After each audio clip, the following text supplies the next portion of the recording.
Minu elukroonika 2. 1. 6 versta Ruhjast Valga poole oli talu Pakkul, mida mõned ka Sihleks nimetasid, sest üks endine omanik Sihle tema 4 talust kokku oli ostnud. Üks neist 4 talust oli Pakkuli nime kandnud. Teiste omi ma ei tea.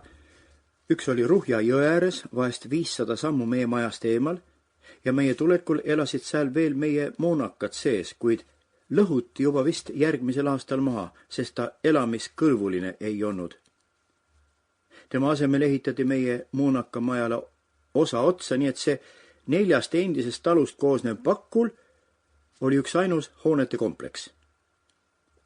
Abjas oli poisikese seisukohalt kõik avar ja lahe olnud, välja arvatud vahest meie korter siin Pakkulis oli avarust palju, aga ka piiri, kuna Abjas kogu maailm ulatugu Kaubini, Pornuseni, Hallisteni, Penujani, Vanakaristeni ja Vanamõisani sulle lahti ja vaba oli, sest sääl liikusid ikka inimesed, kes sama keelt kõnelesid ja osadki sulle tuttavad ja häädki tuttavad olid, siis siin lõppes sinu maailm kuidagi viisi meie piiriga. Väljaspoole seda piiri tundsid end võõrana, nii palju kui see poisikesel võimalik. Abjas tulid mulle kord ratsa külla Volli Verke ja Gudseit, sama klassi poisid Landes gümnaasiumist, ja kutsusid mind ja Walter Stackelbergi kaasa Vanakaristesse. Nad olid ilma sadulata tulnud, niisiis ei olnud sellest, et meil sadul puudus mitte takistust. Ja ma tohtsin kaasa ratsutada, aga Walter tohtis meid ainult kuni Künkani teisel pool kõrtsi saata. Teda ei lubatud. Ta nuttis ja jonnis, aga paruni proua kaugemale ei lubanud. Mulle oli aga maailm vaba.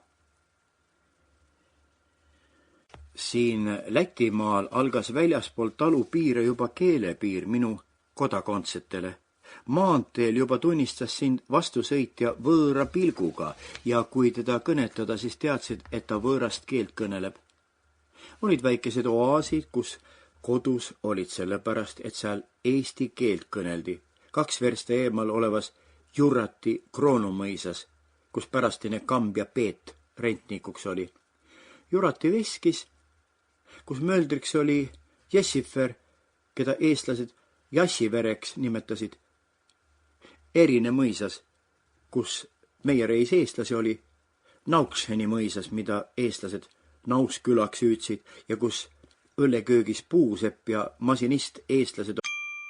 Sample complete. Ready to continue?